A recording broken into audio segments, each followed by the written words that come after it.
What's up, guys? What's up, world? What's up, all my people? Welcome back to the Win on Purpose podcast. I appreciate you for joining me today. My name is Coach Adam Kelly, here with the Transform Health Initiative headquarters, is where I am reporting live from. And that is also our only sponsor for the podcast. So that would be my private personal training facility here in Moore, Oklahoma, where I have the pleasure to serve some of the best people in the world every day, helping them to improve their health, change the way they think about nutrition, change the way they think about exercise, and really value the body and the life that they've been given, all right? So appreciate you guys for joining me. So I'm going to be doing something a little bit different on this one. Number one, this is another question and answer video, and actually the way I kind of have things ordered, this is going to be the first question and answer video that's going to be posted on the podcast. And also, I'm adding a new feature in, which is video. So I'm going to be uploading the video portion of this podcast episode onto my YouTube channel. So you guys be looking out for that. If you guys like the video effect and you want to see my brown face speaking to you live, then you can check it out from there. If not, guys, just keep enjoying the podcast audio version. And as usual, if you don't mind, please take the time to give us some good ratings on whatever platform that you use. Give us 5 stars if you feel we deserve it. Anything less than that, keep it to yourself. Please, give us some comments, some engagement, because this helps us climb up the algorithm ladder.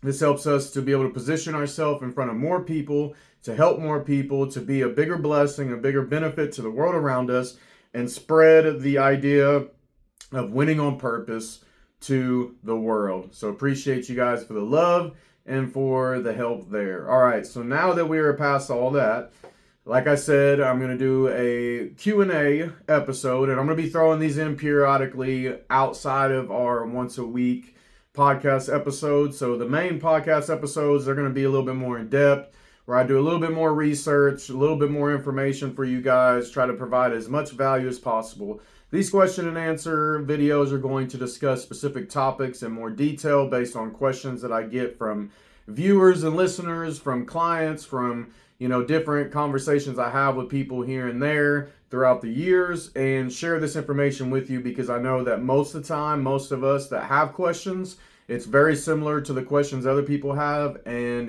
just a lot of times it's not that we need to learn something because everything's basically the same. The basic principles are the basic principles. However, it may remind us of something that we haven't thought about, or just that accountability of hearing it again so that we can start applying it to our life. All right. So Q&A, today's episode is very, very relevant to the times that we're in. This is why I'm pushing this one up and going to put this out sooner than the other Q&A video or podcast episode that I've already recorded, because it's very relevant to the times that we're in. This is something that I'm experiencing in my own personal life and numerous clients that I have, and that is the sick season, all right? It has been quite the sick season already. There's this weird upper respiratory infection that's going around, especially here in Oklahoma, that's just been wreaking havoc on people. We have some nasty stomach bugs going on, different things like that, and it's been crazy, guys. Like, literally, I can't even explain how many cancellations and reschedules I've had to have, including having to reschedule a day or two myself due to dealing with it. So it's been crazy, guys, and it always comes back to the conversation of building our immune system. How do we boost our immune system so that we get through the sick season and either don't get sick, or we minimize how long we're sick and the intensity, and we avoid getting anything else? And there are so many conversations about immunity, about building up our immune system, about, improving our health and making us more resistant to infection and sicknesses. And just like most things when it comes to health and fitness and nutrition and this whole entire world, there's lots of things that are being said and presented that we just don't have the actual backing to prove what's being said, or even a lot of cases, anything even pointing in that direction. It's what someone believes because it makes most sense to them, maybe based on their personal experience. And sometimes with personal experience can be very good, right? Like, we can learn a lot from what we go through and how we overcome things. But sometimes when something works, or at least we get the outcome that we're wanting, it may not be what we're actually attributing it to, okay? So for like a good example of this, would be like intermittent fasting, okay? Intermittent fasting has blown up over recent years. This is basically another word for that is time restricted eating. This is a form of calorie restriction, but it's been touted as like this miracle process. Like if you just, as long as you go 16 hours, guys, at least, like if you go 15 hours and 59 minutes, nope, didn't work. As long as you go 16 hours or more, you're going to have all these miraculous effects like autophagy, like, just, better mental clarity, immune boost, all these different things that are supposedly going to happen from fasting. And just the large majority of what people claim is not backed by science. It's not backed by research. It is totally just what they're saying, okay? Now, someone may have done intermittent fasting and they're like, well, wait a minute. Like, I lost all this weight. I had these effects happen. I had these good things happen. So how are you going to tell me that, this is made up or that these things aren't true? Well, although you were engaged in intermittent fasting, it may not be the actual intermittent fasting that did the trick, but it actually helped what really works do the trick. So for example, being in a calorie deficit, meaning you're eating less calories than you're consuming, causes weight loss. There's no way around it. That is basic physics. That's basic biology 101, okay? Energy balance. Either you're consuming more than you're burning, so you gain weight, or you consume less than you're burning and then you lose weight, you lose body mass, okay? That can come from muscle or fat, but it's the same principle at the end of the day. And that's just the way it is. Like, that's what works, okay? That is our anatomy as most living, breathing creatures on this planet, okay? So intermittent fasting, being a diet strategy, helps people be in a calorie deficit because they're eating less over the day, which means overall on a day-to-day basis, they're consuming less calories, which means they're in a better chance of being in a calorie deficit, which guess what? Equals weight loss. But it also equals a lot of other things, especially when we start losing weight and losing body fat. There's lots of health benefits that come from that are directly tied to just losing weight. But because we use a certain method to lose the weight, we assume that method is the solution and that method is what caused it rather than it just aiding into it, okay? So I give that long example of intermittent fasting because it's very relevant to what a lot of people know, because everybody hears how so-and-so had all these results and crazy benefits from intermittent fasting. But guys, there's no magic to intermittent fasting. It's just calorie restriction. It's just another way to do it. So if it works good for you, then you should probably do that. But for some people, it works terrible. Some people like myself, it just leads to being super focused, just constantly thinking about eating. And then it's just like all I'm doing is waiting all day till I can eat. And then I'm in food euphoria until I have to stop eating. Then I'm thinking about eating nonstop again. And, hunger spikes, all these things that I dealt with and that a lot of people deal with just didn't work out well for me. Plus, I like to bodybuild. I like to train in a way that produces as much muscle as possible. And that's just not intermittent fasting and building as much muscle as possible, getting as jacked as possible, just don't really go together, okay? So if it works for you, that's great, but that doesn't mean that that's the actual solution. So why do I say all that? Because the same thing ties into our immune system. There's lots of claims, there's lots of products, there's lots of pills, there's lots of solutions that people are presenting that are going to help you boost your immune system. But we have to actually stop and say, okay, well, how do we know this to be true? Or at least, why do we think that this could be true? What evidence do we have to back what this person's saying? And when you start digging into the research and actually, the credible research, like meta-analysis of randomized controlled trials. So that's, meta-analysis is basically looking at multiple different experiments and basically lining up the ones that typically show the same thing. So we're testing weight loss through a low carb diet. So, you may have 10 different groups or scientists that did experiments on this. So we take all of that data, compile it together and see what the bulk of it's saying. If the bulk of it is pointing in a certain direction, that gives us some pretty good confidence that may have some validity to it. All right. Or, because what happens is you get one study that says, this for sure is this. And then people are like, see, I have a study right here, PubMed, boom, prove it. Well, you may have 50 other studies that say the exact opposite. So if you only take and create your belief system off of that one study, you may be way wrong just basing it on that one piece of data. So that, like I said, is the same thing with our immune system. There's so many things that are touted to, and boost it up that it's going to do this, it's going to do that. So what actually works? That's what we're left with, because a lot of us have tried all these things. We've tried the pills, we've tried the supplements, we've tried this, we've tried these little hacks and ice baths and all these different things that people are doing, sauna and all these things that are supposed to boost our immune system, but a lot of it, we just don't see it actually working. So what do we know from actual research, actual experiments on human beings, do we see typically has the biggest effect? And so I've wrote down a few points here. If you're on the video, watching the video, you see I got my little sticky pad here. So these Q&As are really just me just giving you my opinion on something based on my expertise, based on my experience, based on my research and my readings and studies, and just giving it to you guys. Like I said, I'm not going to do a lot of research to give you different points and statistics and things like that on these. This is just, hey, if you were to come up to me and ask me this question, or you were a client and you wanted to know this, I'm going to tell you just like I would them, okay? So I have a few things that we can actually focus on that are worth our time and attention and energy and effort that may actually help benefit our immune system and help increase our immune system. All right. So number one is basically, this is the most basic one. It may sound like elementary, but a lot of times we don't think about this. And basically just standard good hygiene practices, okay?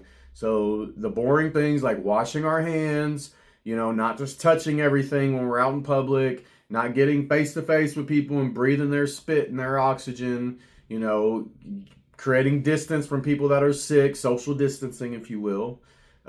Things like that, bathing, sorry, but not everybody does that. Brushing our teeth, cleaning, sanitizing things.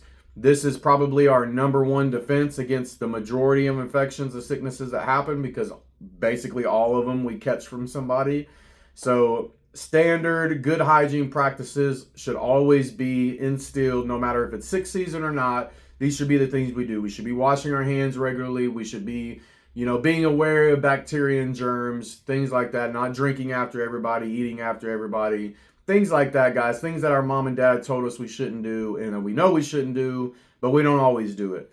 And so that would be a big place to focus your energy on. The next one, exercise, physical activity. So we know, you can look up the research on it, we know that physical activity, exercise, has a positive effect on our immune system. Now, what you may not know is exercise can have an acute, meaning a short-term, negative impact on our immune system. So it's probably not best to go work out and stuff if you're actually sick, because now you're going to, in the short term, lower your immune system, which is going to make you more susceptible to getting worse viruses or just making your condition that you're dealing with worse. But if you're not dealing with something, exercise is one of the best preventative measures to boost your immune system, to sweat out toxins, to get our body temperature up, which kills a lot of sickness and viruses and infection that are in our bodies that our immune system is fighting against, and several other benefits that directly impact our immune system when it comes to regular, consistent exercise. So that would be number 2 point to make sure that you have intact. All right. Number 3, eating a healthy diet. All right. Again, all these sound elementary. It's all things we know. Sometimes we just need to be reminded. So eating a healthy diet, what does that look like? That doesn't mean cutting out certain food groups. That doesn't mean, a lot of the perceptions we have. It means eating a balanced diet, eating a variety of foods that provide us with all the macro and micronutrients. So everything from our protein, carbs, and fats, which is our macronutrients, to our micronutrients like vitamins, minerals, things like that, electrolytes. Making sure that we're eating that variety so that we're getting in all these nutrients, because that is a big part of protecting our body against sickness and infection, is making sure that we're getting in the nutrients that we need. Antioxidants, things like that actually have an effect on the body. So that's a big one. Kind of touching on diet, a lot of people they connect supplementation to diet. And I'm not necessarily talking about supplementation. There may be some benefit there.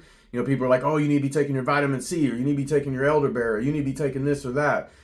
There may be some truth there, but we just don't really see enough weight of evidence showing that those make a big impact. It may make a small impact, but overall, it doesn't seem to be a very big one. However, if our diet consistently is filled with nutritious foods, we're constantly providing our bodies with the vitamins and nutrients and minerals that it needs so that it can boost our immune system, so that it is in a position to protect us, rather than hoping that this pill or this supplement is going to do it for us. All right, so make sure your diet looks good and you have a variety of lean proteins, fruits, veggies, whole grains, fibrous foods, things that we know improve our health overall, because if we're improving our health overall, we're going to be improving our immune system as well. All right. The next one I would definitely spend time focusing on. This is a big problem for all of us as a whole, and that is sleep. So I don't mean just, the duration of sleep that you're getting, but also the quality of sleep that you're getting is very important. So we know that whenever we're lacking sleep, it is a direct hit to our immune system, because all of our healing, all of our recovery, all of the good processes that are happening in the body, the majority of that happens when we're sleeping. So if we're lacking sleep, we're not getting all of those benefits, though, that healing, that cleaning out of, infection and dead cells and, all of these benefits that happen while we're sleeping just aren't happening. And that's a big problem. And again, it directly impacts our immune system. So if you're not getting adequate sleep, you are really increasing the odds of you contracting something that's probably going to be a lot worse than if you were well rested. All right. So make sure your sleep is intact. And the last one that I want to touch on is stress reduction. All right. This is probably the most overlooked one out of all of these. Stress reduction. So we know that stress in a chronic sense, meaning longer than just, in this moment, I'm stressing about something until it's solved and then I de-stress and move on. But that chronic stress that we're under day in, day out from work and family and responsibilities and all these other things that we tend to stress about, this is a huge, huge detriment to our health, to our immune system. It's going to affect our hygiene. It's going to affect our desire for physical activity, our intensity with physical activity. If you're super distracted, super bogged down by stress and things going on, the chances of you getting a really good workout aren't as good, because your mind isn't, actually where you're at in the workout. It can definitely affect our food choices. So we tend to make, more rash decisions, more impulsive decisions, and just more not so great decisions in general when we're stressed. We have a higher chance of stopping and grabbing some quick junk food, or stopping and getting fast food for dinner because we're too stressed and don't feel like going home and cooking a clean meal.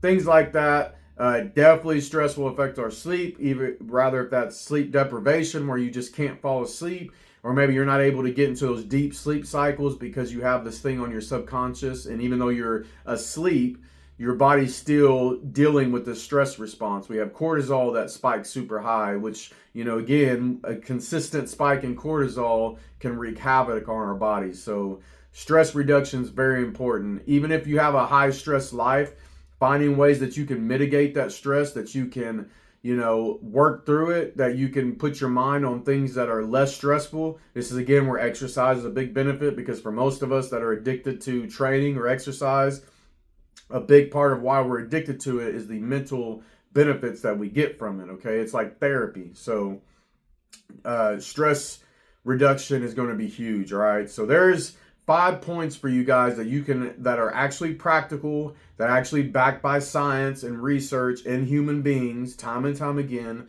that you can start implementing if you're not already, or at least focusing even more on these things, because these are going to have a direct effect on your immune system. Now, maybe you could try the supplement. Maybe you can try whatever this person's touting is going to be, it's the best thing for your immune system. And maybe it has a benefit at the end of the day, okay? But if you don't have these 5 things in line, it doesn't matter what supplements you're taking. It doesn't matter what program you're following or who you're listening to or what they're telling you to do. It is not going to have the effect you're wanting, because you don't have these staples, dialed in. You don't have these standards set that are actually going to make the biggest difference. All right. So take care of these things, guys, and you're going to put yourself in the best position to avoid getting sick. And if you can't avoid getting sick, at least lessening how long you're sick, or the intensity of the sickness.